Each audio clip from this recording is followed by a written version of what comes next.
Welcome to Dan's Talks. My guest today is Joe Giacalone, who is a former cop and detective also, are you? And I was sergeant. Yep, sergeant in the New York City Police Department.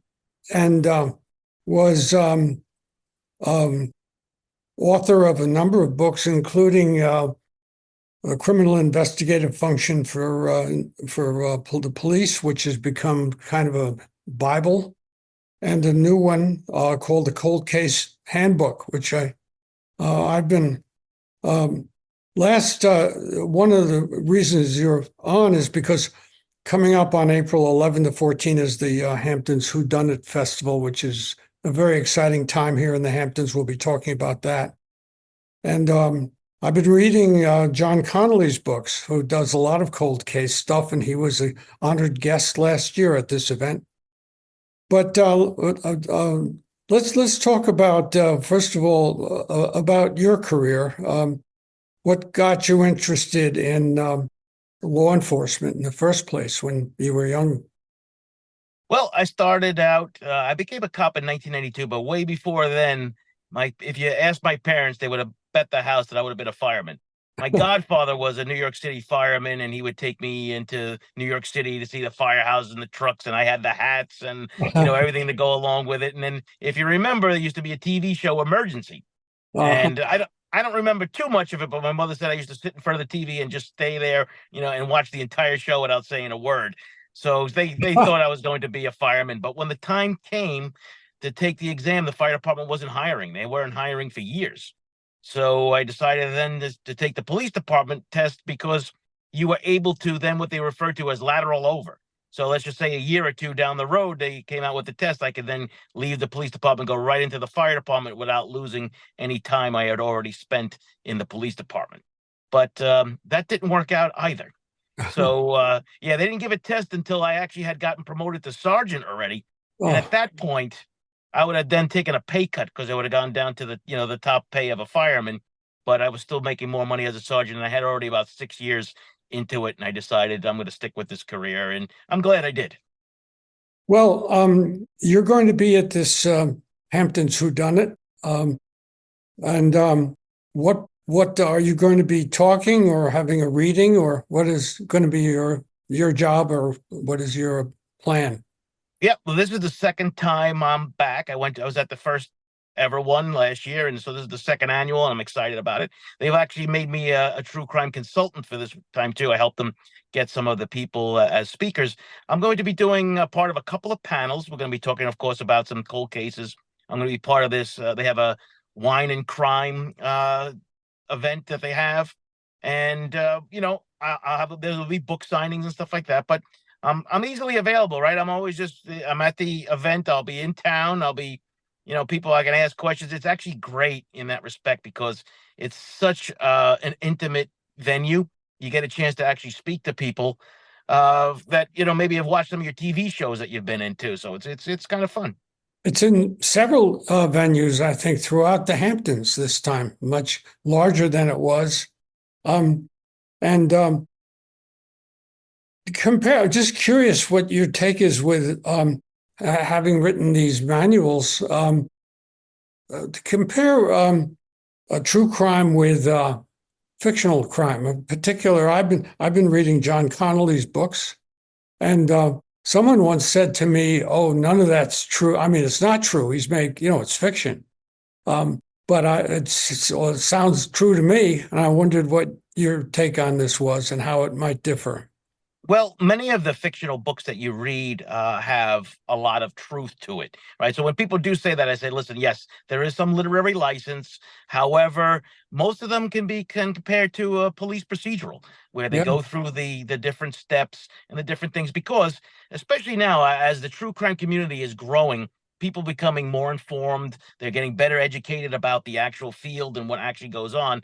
They can pick out what they would end up to determine to be either not true or even fraud, right? So the fiction writers really walk a thin line on that, and that's why most of it does end up to be nearly accurate, right? Because nothing can be totally accurate because it is fiction.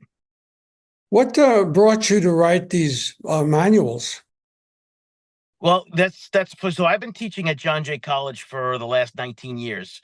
And for the first couple of years, I was given based on my background, in the police department, I was given the criminal investigations class. And I was using some textbooks out there, and I was always complaining. I said, these books don't teach the kids actually how to investigate anything. They're kind of just an overview, basically here it is, and that's it. And this is how, nothing how anything works or how detectives think. So finally, one of the guys I work with says, "Hey, I'm tired of hearing your complaints. Just write your own." So I said, okay, challenge accepted. So I wrote the first book in 2011. I shopped it around to a publisher called Loose Leaf Law, which was based out of Queens, that handles all of the, at the time, the not the procedure books per se, but the law books, the criminal procedural books for police departments across the country. And I was lucky enough to get them to traditionally publish it. And that was in 2011. And here we are in 2024. 2023, the fourth edition came out. So I've been very fortunate. Um, what do you attribute it to? What's in the book that made it so worthwhile to the police departments?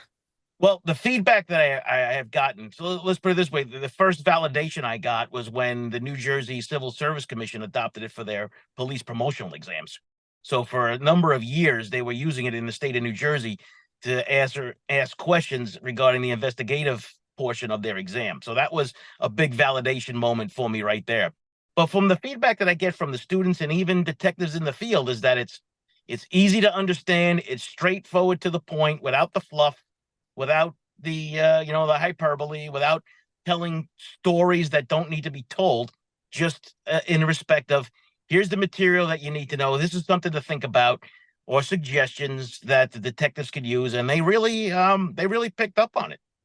Can you give any examples of things that you feel you've been very helpful with the book as far as training people? Sure. So, for instance, there's a chapter on interview and interrogation, and I go through the Miranda issues, and I do things like a formula, like for instance, custody plus interrogation equals Miranda, and then I explain that math formula to him, saying that if the person's in custody and you're going to ask him questions about the case, you have to have Miranda. And those are the kind of things that are scattered throughout the book in what I call these pop-up boxes, where it's pulled, right from the material, but given, almost like a pull quote that you would see in a book. And it's in a box, and these are the kind of things that stand out to people, and they can highlight them and secure those pages so they can refer back to them. Give me a couple of other examples of those highlights. So, for instance, I go through the different types of fingerprints, and that, like the loops, whorls, and arches, and then there's a diagram that shows them what they look like. And then, and then they explain the different types of patterns, and then all the other things that go along with it. Crime scenes about, I did a series of photographs about how a crime scene should be photographed. I went to in my neighborhood at the time. I was living in Levittown, and there was a park by my house, and I set up almost like a mock crime scene, and I took the pictures of the long view, the mid view, and the close up.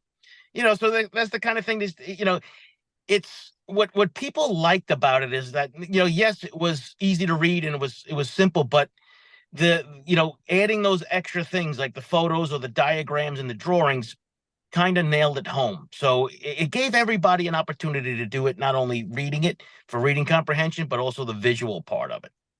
So were you a detective or were you a sergeant, or Yeah. I guess your ranks changed? Yeah, no, I wasn't a detective. I was a sergeant, what they call SDS, which is Sergeant Supervisor Detective Squad. So I was in charge. I was the XO, the executive officer of the 110 Precinct Squad in Queens. And then I moved on to be the commanding officer of the Bronx Cold Case Squad. So I had detectives working for me in both of those capacities. And, as a supervisor, it brings another level in there, which I also introduced into both books, because that's something that we want to prevent problems, and we want to prevent errors.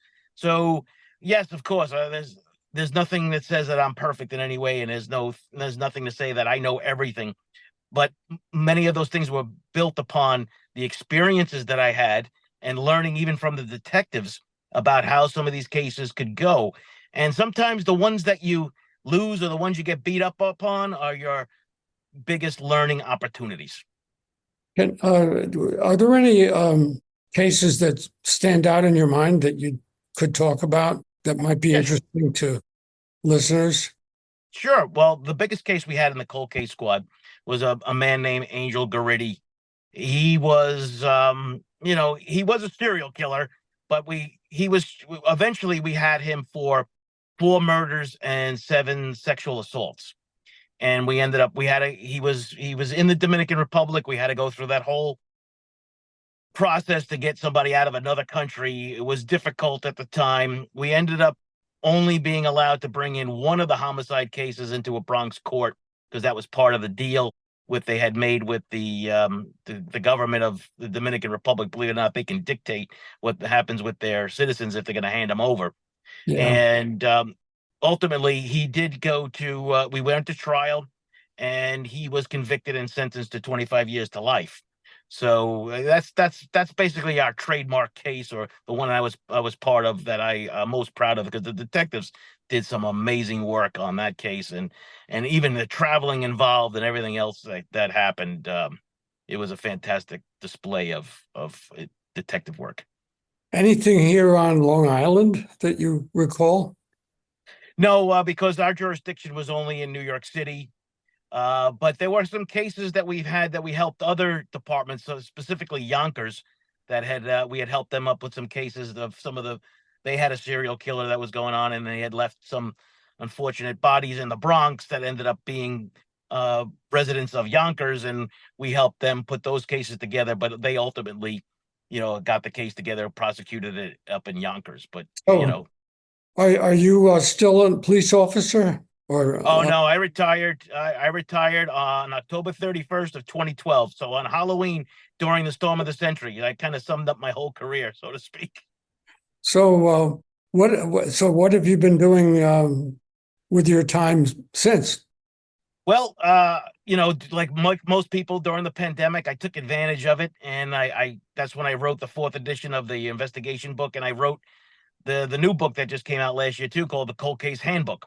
So I spent a lot of time writing and doing that, and I got that book published with a different publisher.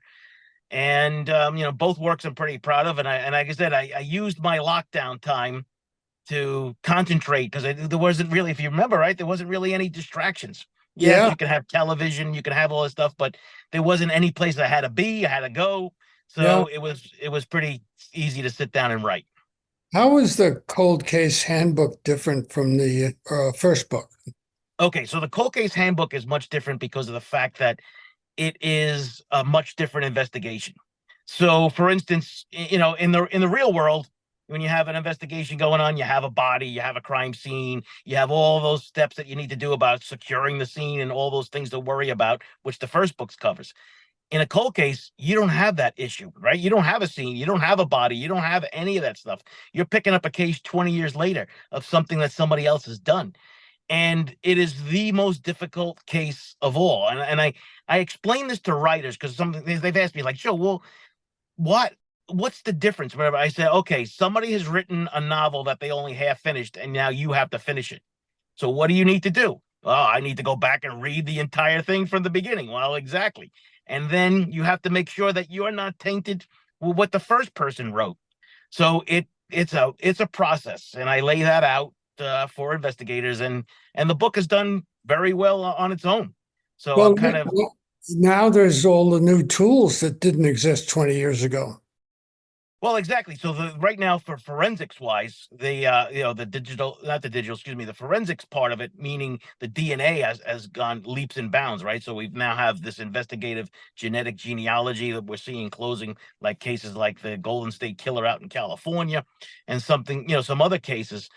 But for the current cases, they rely now on a lot of other different things, right? Like digital evidence, like the electronics, the cell phones, the internet records, the cell phone records, and video surveillance. And when you're dealing with cold cases, 9 times out of 10, you don't have that, right? It depends on when the year was. It was when the crime happened. You don't have that luxury. So sometimes the cold case is just old school gumshoe detective work, knocking on doors, talking to people, reevaluating evidence, getting things retested again, following up on everything. Because one thing I learned don't take anything for granted. So if there is a piece of evidence or a fingerprint that was found, don't take it for granted that it was tested. And if it was tested, follow up again. Maybe the DNA hit from 10 years ago wasn't a hit. Well, did they resubmit it? We don't know until we find out. So then we resubmitted things. And sometimes, you get lucky, right? So sometimes it's better to be lucky than good sometimes. Talk a little bit about, you've been coming out here east from time to time, or went out, you had a boat out in Montauk. Tell us a little bit about what this area means to you. Well, since I was a kid, right? So my uncle used to live out in East Moriches, so I spent a lot of time out there. He had a boat, and then when I got a boat, I was on the South Shore of Long Island.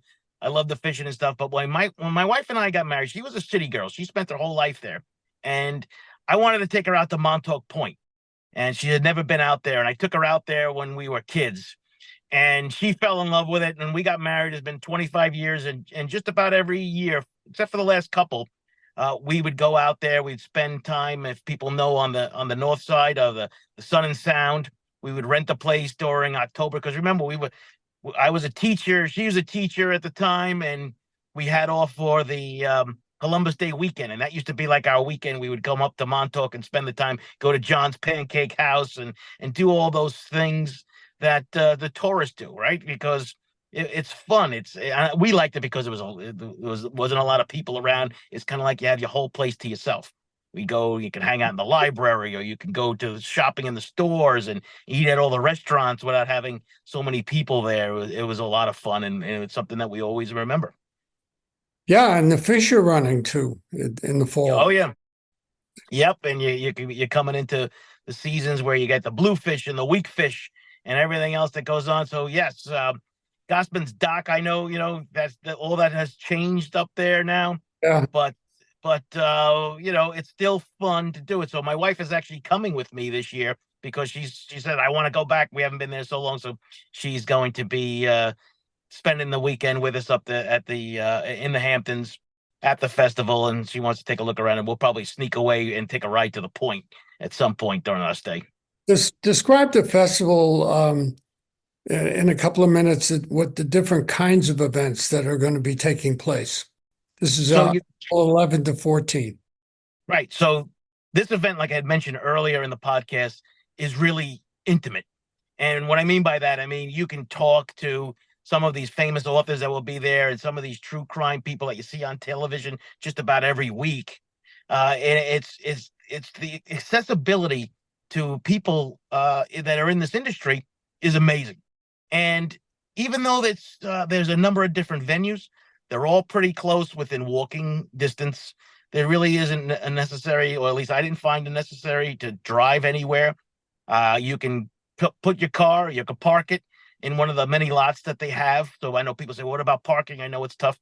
It's still off season, so there's still plenty of parking available. And there's a couple of really big parking spots that people might not be aware of, behind some of these stores and those kind of things. This was mostly in East Hampton, right? Yes. So you got the East Hampton Library is one of the venues. Last year we used one of the schools. I forgot what street it was on. Newtown Lake. Yeah, that's it. So, and that was where they had the big venues because they have a nice sized auditorium in there. Yep. And last year they had Ray Kelly there. So we're areas where they're going to have, 100 people or 200 people. They're going to have, in some of those big venues. And this year they're adding a couple of new things. They have they invited some podcasters from Long Island that will be there. So people who just do podcasting and not so much the video stuff, which is kind of exciting because true crime, as you know, is growing pretty quickly. And partly that reason is because of podcasts and YouTube and all those other things. Sure. Well, thank you so much for being on this podcast.